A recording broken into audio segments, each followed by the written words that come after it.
প্রতিদিনের বই মেলা।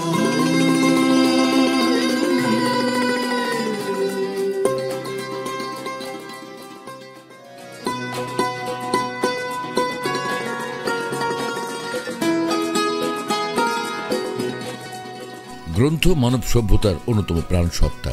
গ্রন্থ পাঠ মানুষের এক দুর্নিবার নেশা। এই নেশাতেই মানুষ ছুটে যায় বইমেলায়। প্রতিদিনের মতোই আজও আমরা বইমেলায় ছিলাম বাংলা লিগ নিবেদিত প্রতিদিনের বইমেলা অনুষ্ঠান নিয়ে।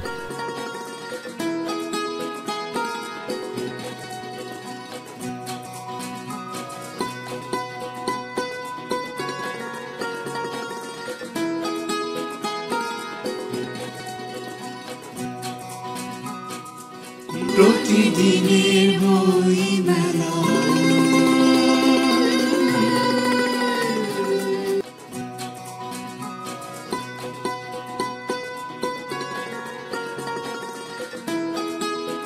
মেলায় কথা হলো বিশিষ্ট লেখক ও গবেষক ইসাক খানের সাথে।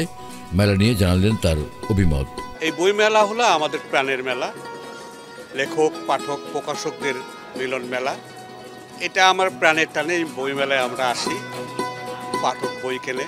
আমরা যারা লেখালেখির সঙ্গে যুক্ত, আমাদের সাথে পাঠকের এবং প্রকাশকদের একটা যোগসূত্র তৈরি হয়, হৃদয়ের বন্ধন তৈরি হয়। এই ভালো লাগার থেকে এই বইমেলা পৃথিবীর একমাত্র বইমেলা, বাংলা একাডেমির 21-এর বইমেলা, যে মেলার বইমেলাটা 1 মাস চলে। এটার সাথে আমাদের বাঙালির আবেগ জড়িত, কারণ ভাষা আন্দোলন হয়েছিল, আমাদের ছেলেরা জীবন দেয় ভাষার জন্য। সেই থেকে আমাদের এই 21-এর মেলাটা শুরু। আমার যারা নতুন প্রজন্ম, তাদেরকে অনুরোধ করব যে পড়তে হবে, অন্তত ইতিহাস জানতে হবে, নিজের ধর্মকেও জানতে হবে, এবং এটা না পড়লে সে জানবে কিভাবে। আমি অনুরোধ করব যে অনলাইনের এক জীবন আর বই পড়ার আনন্দ আলাদা আর কি। আমি তরুণদেরকে বই পড়তে বেশি বেশি উৎসাহিত করি এবং উৎসাহ করছি, এবং তারা যেন বই কেনে। প্রতিদিনের বই মেলা।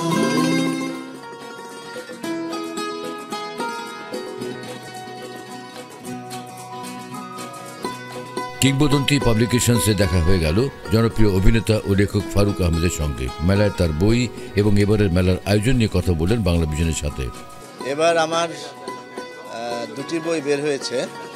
একটা হচ্ছে আমার না বলা কথা, এটা কিংবদন্তি পাবলিকেশনস থেকে।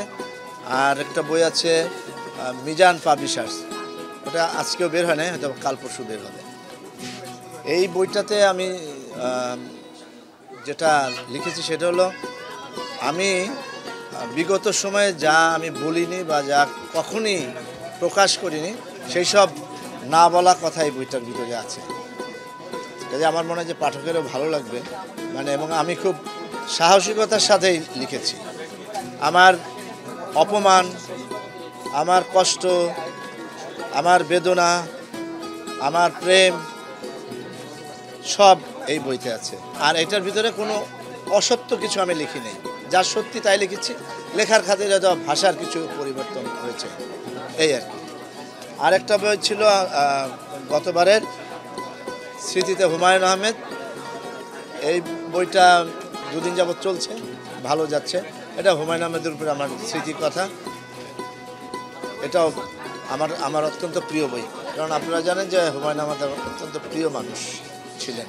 আর আমার অন্য প্রকাশনী থেকে আরও 2টা বই বেরিয়েছে, যেমন মিজান পাবলিশার্স বললাম, ওখান থেকে বের হচ্ছে হাউ মাউ খাও, ওটা আসবে কাল পরশু, হাউ মাউ খাও। আর এর আগে আর একটা ভাঙা চশমা বের হয়েছিল। এই আমার জীবনের 4টা বই।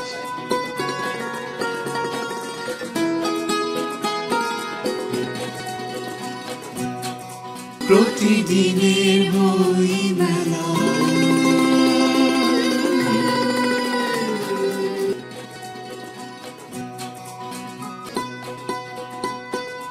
মেলায় ঘুরতে ঘুরতে দেখা হয়ে যায় কবি সোহেল হাসান গালিবের সাথে। বইমেলা ও তার লেখা বই নিয়ে কথা বললেন বাংলা ভিশনের সঙ্গে। এবছর বইমেলায় আমার একটি কবিতার বই আসবার কথা। বইটির নাম হচ্ছে পায়ে বিঁধেছে হসন্ত।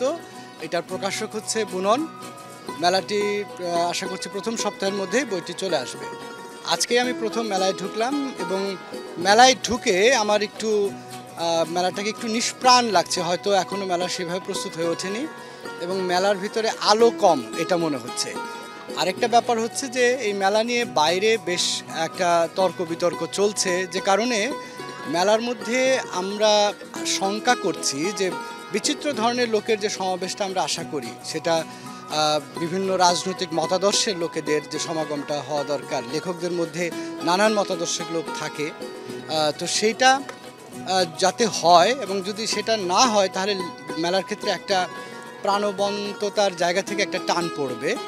আর যদি আমরা আসলে মেলাটাকে সর্বজনীন করে তুলতে পারি, অর্থাৎ সকলের অংশগ্রহণের ভিতর দিয়ে যারা যারা কালচারাল অ্যাক্টিভিস্ট লেখালেখির সঙ্গে আছে তাদের মিলন মেলা হয়ে উঠুক প্রথমত। তারপর হচ্ছে যে আমাদের যে রাজনৈতিক ভিন্নতা, সেটা তো আমরা আসলে কলম যুদ্ধ এবং হচ্ছে মতাদর্শ চিন্তার যে লড়াই, সেটা তো চালু থাকবেই। ফলে আমি এটা কোনো সমস্যা দেখি না যে বিচিত্র ধরনের লোককে মেলায় ঢুকতে দেওয়ার ক্ষেত্রে আমাদের রক্ষণশীলতাটা এখানে থাকা উচিত না। আশা করব যে মানুষ আসলে বই কেনার দিকে বেশি মনোযোগী হবে, মেলায় যেমন আসবে আড্ডা দেবে, সেই সঙ্গে সঙ্গে তারা বই কেনাটাকে বিশেষত নিজেদের পরিবারের জন্য, তাদের সন্তানদের জন্য সবার একটা অভ্যাস যাতে গড়ে ওঠে, সেই কাজটা নিশ্চয়ই আমাদের এই সামনের দিনের রাজনীতি সচেতন এবং সামাজিকভাবে যে জেগে ওঠা বাংলাদেশ আমরা দেখছি, তাদের কাছ থেকে আমরা সেটা প্রত্যাশা করি।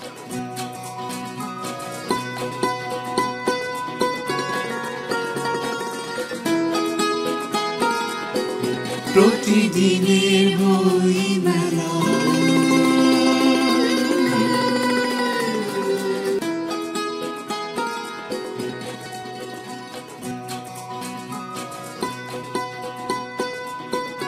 মেলায় এসেছিলেন লেখক ও প্রকাশক নাহিদা আশরাফি। জানালেন তার লেখা বই এবং তার প্রকাশনা প্রতিষ্ঠান জলধি প্রকাশনীর মেলার আয়োজন নিয়ে। জলধি থেকে প্রতিবারের মতো এবারও আমাদের বেশ কিছু বই এসেছে, যে বইয়ের মধ্যে সৃজনশীল বইয়ের সংখ্যা বেশি, উপন্যাস, প্রবন্ধ, গল্প মিলিয়ে। আমরা 2025-এর জন্য যে আয়োজন করেছিলাম সেই আয়োজনের তুলনায় বেশ কিছু বাড়তি বইও আমাদের করতে হয়েছে। এই বইমেলাতে কবিতার প্রাধান্যটা বেশি ছিল। আমাদের জলধি থেকে আমরা বেশ কিছু তরুণ লেখকদের বই করেছি। সাধারণত তরুণদের কবিতার বই নিয়ে সবারই একটা শঙ্কা থাকে, একটা টেনশন কাজ করে যে এই বইয়ের আসলে বাণিজ্যিক দিকটা কিভাবে আমরা সবার সামনে আনবো। ওই জায়গাটাতে জলধি চ্যালেঞ্জ নিয়েছে এবং আশা করছি আমরা বাণিজ্যিকভাবেও কবিতা নিয়ে এগোতে পারবো এবং সফল হতে পারবো।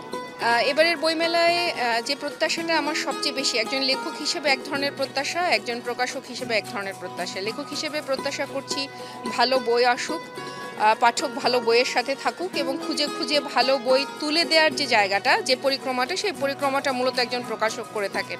এবং সেই জায়গাটা থেকে দাঁড়িয়ে আমার মনে হয়েছে আমারও একটা রেসপন্সিবিলিটি আছে ভালো বই পাঠকের হাতে তুলে দেয়া।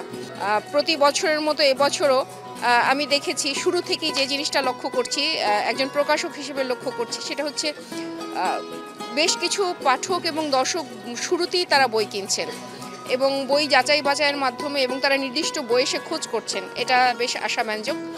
আর লেখক হিসেবে লেখকদের উদ্দেশ্যে একটা কথা বলবো, সেটা হচ্ছে তরুণ যারা লিখছেন তাদের আরও বেশি পঠন অভিজ্ঞতার প্রয়োজন আছে এবং সেই জায়গাটা থেকে দাঁড়িয়ে আমি বলবো যে আরও পড়ুন এবং আরও ভালো বই পাঠকের হাতে তুলে দিন।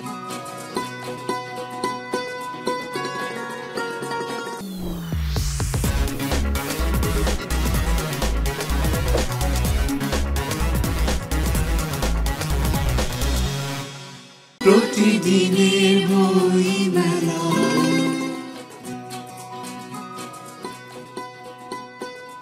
ঋদ্ধি প্রকাশনীর প্রকাশক মাহবুবুল হাসান ফয়সাল কথা বললেন এবারের মেলায় তার প্রকাশনা প্রতিষ্ঠান নিয়ে। ঋদ্ধি প্রকাশনের এবার তৃতীয় বইমেলা উপস্থাপনা আমাদের। আমরা পুরনো বই, যেসব বই বাংলা সাহিত্যে বহু বছর ধরে রিপ্রিন্ট হয় না বা হচ্ছে না, সেই বইগুলোকে আবার নতুন করে পাঠকদের সামনে নিয়ে আসার জন্য ঋদ্ধি প্রকাশন শুরু করি। যেসব বইগুলো আমরা প্রিন্ট করেছি, নতুন করে ছেপেছি, সেই বইগুলো আসলে দীর্ঘদিন ধরে বাজারে ছিল না। পাঠক চাহিদা ছিল বইগুলোর, কিন্তু সেগুলো কোথাও পাওয়া যাচ্ছিল না। সে কারণেই আমরা বইগুলো নতুন করে ছেপেছি এবং পাঠকের জন্য আবার পাবলিকেশনসে নিয়ে এসেছি। ঋদ্ধি প্রকাশনের এই বইগুলো পাঠকের হাতে যাচ্ছে এবং পাঠকেরা সাড়া দিচ্ছেন। আমাদের এই প্রচেষ্টা চলতে থাকবে, আমরা আরও ভালো ভালো বই নিয়ে আসবো, আপনারা আমাদের সঙ্গে থাকবেন। বইমেলা দেশ ও জাতির অগ্রগতির হাতিয়ার। কুপমণ্ডুক অন্ধ ধারণা থেকে মানুষকে মুক্তি দিতেই এর আবির্ভাব। বইমেলা এক মহৎ অনুভবেরই প্রেরণার স্থল। আগামীকাল মেলার আয়োজন নিয়ে আবারও আমরা থাকব বাংলা লিংক নিবেদিত প্রতিদিনের বইমেলা অনুষ্ঠানে। বই হোক আমাদের নিত্যসঙ্গী।